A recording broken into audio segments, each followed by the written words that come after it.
2025年10月15日星期三，今天天文學的課題主要是環繞着月球來探討有關月球地質特徵分析報告，解釋什麼是月海、月陸和月震。月海，月海並非真正的海洋，而是月球表面巨大、黑暗、平坦的玄武岩平原。早期天文學家觀測時，誤以為這些暗色區域是廣闊的水體，故以海命名，此名稱沿用至今。形成機制，月海的形成與月球早期的劇烈天體撞擊密切相關。約在39億至32億年前，大量小行星或彗星猛烈撞擊月球，在表面形成巨大的撞擊盆地。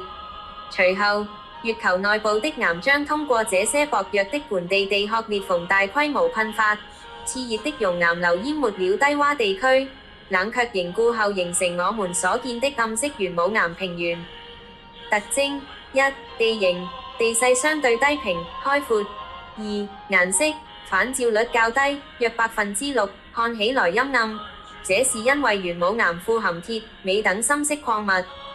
三、分佈，絕大多數月海分佈於我們能看見的月球正面，背面極為稀少。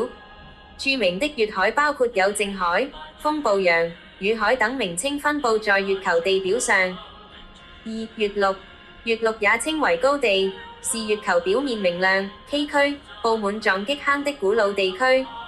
它是月球上最原始、最廣泛的地貌單元之一。形成機制，月陸是月球最古老的外殼殘留物。月球形成初期，其外層曾存在一個全球性的岩漿海。隨着岩漿海冷卻，較輕的矽酸鹽礦物如斜長石結晶上浮，凝聚形成月球原始的古老地殼，即月陸。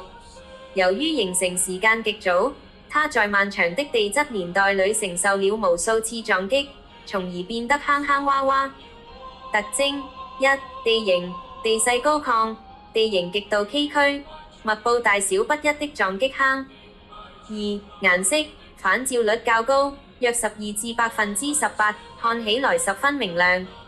三、組成，主要由斜長岩等淺色岩石構成，其鋁和鈣的含量遠高於月海玄武岩。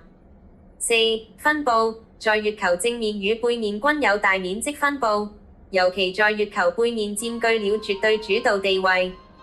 三、月震，月震顧名思義，是發生於月球內部的震動現象，類似於地球的地震，但其成因、強度、深度和持續時間與地震有顯著差異。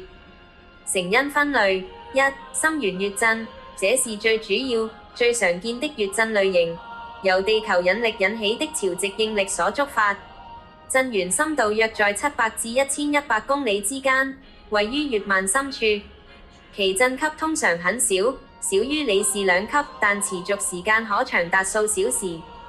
二、淺圓月震，震源深度在0至200公里之間，可能由月球冷卻收縮導致的地殼斷層活動、撞擊坑的調整作用或岩漿活動引起。雖然數量較少，但某些淺圓月震可達到里氏5級，對未來月球基地的選址與建設構成重要考量。三、熱月震，月球表面在長達2周的晝夜交替中，溫度劇烈變化，從太陽直接照射月球表面，氣溫可高達攝氏127度，至太陽沒有直接照射月球表面時，氣溫可跌至零下173度，岩石因熱脹冷縮而破裂產生的微弱震動。四、撞擊月震，由隕石、小行星撞擊月球表面直接引發。與地震的關鍵差異：持續時間，月震，尤其是深圓月震的震波衰減非常慢，導致震動可持續很長時間。這是因為月球內部比地球更乾燥、更剛性，缺乏水來阻尼震波。活動性，月球的整體地質活動遠比地球寧靜。總結：月海與月陸記錄了月球自岩漿海階段以來的內部演化與外部撞擊歷史，是理解月球地質年代的關鍵。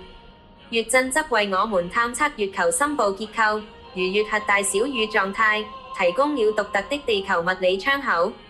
這三者的研究共同構成了人類認識月球起源、演化與現今內部動力學的基石。全篇文章配樂，敬拜主。